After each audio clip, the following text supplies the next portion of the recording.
I've often spoken about the need to think deeper than just COP and VOP. And you've started to unpack there the concept of focusing on other indicators of fraud. You maybe started to mention the role of anonymized data fields.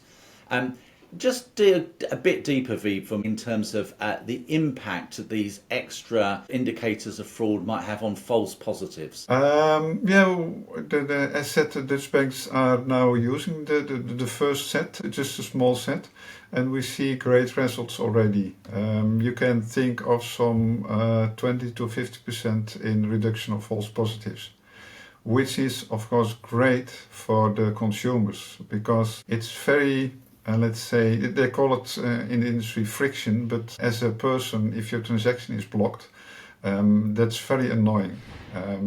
It's not So friction. It's from that point of view, it's a brick wall, isn't it? My payment won't go.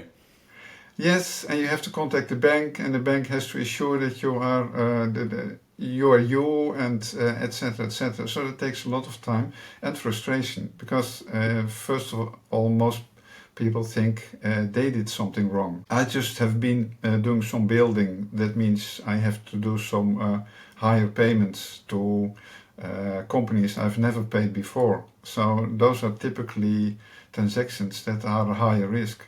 The better the information the bank has, the better it can support the customers by pinpointing the fraud and not the normal, let's say the normal unusual transactions. So you've taunted me or tempted me around extra indicators there. I'm going to make a guess. I think you mean things like VAT numbers, company house data, that sort of stuff. What type of indicators would make a difference in reducing false positives and being sure that the right person gets the money? Well, I'm sure as you have a very interesting podcast, there were also people listening in that I don't want to make more knowledgeable than they are. Yes, let's take that VAT number for instance, or the company house number. With that, you can supply the, let's say, the payer bank with some additional information, for instance, the industry the company is working in.